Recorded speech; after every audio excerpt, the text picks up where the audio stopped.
You guys, Child Protective Services in Tennessee is in a lot of trouble.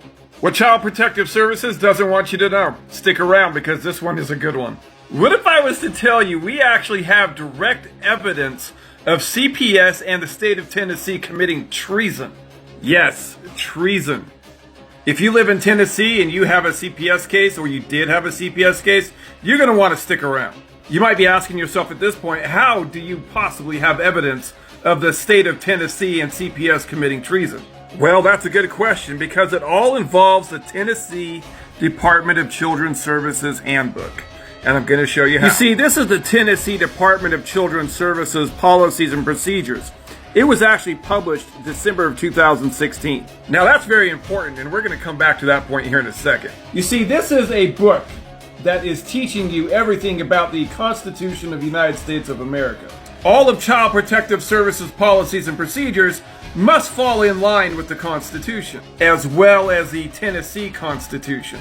Okay, in the Client's Rights Handbook, we're going to scroll down to page 6. Once you get down to page 6, we're going to look at paragraph 2. At the onset of the investigation, the investigator will hold an initial interview with your child to determine their immediate safety. This interview will take place away from the alleged abuser, either at home, school, or in another safe location. Your consent is not required for an interview to take place. Let me read that again.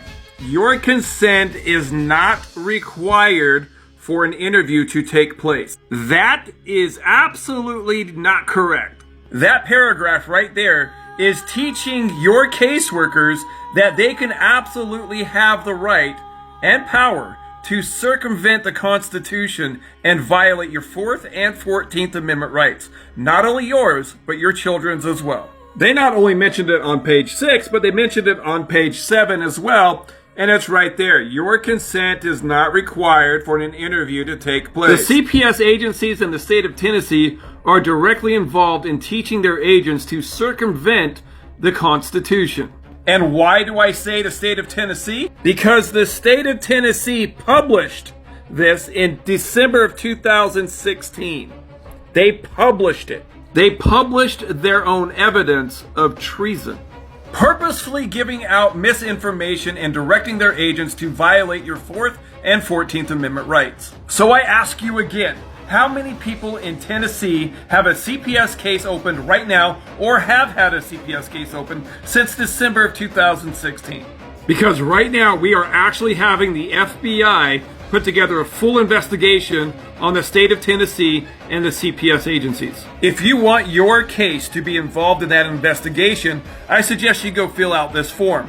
You can find the link to this form right on my website. Once you get to my website, simply scroll down till you see Tennessee CPS treason. File a complaint. Once you click on that, you will be redirected back to this site right here. You guys, this is dereliction of duty. It's deprivation of rights. It's actually even treason because the judges are adjudicating these cases based on fraud. And so now your judges are even on the hook. And anybody involved in the case who is actively involved in violating the law. You guys, never let a CPS agent in your home without a warrant.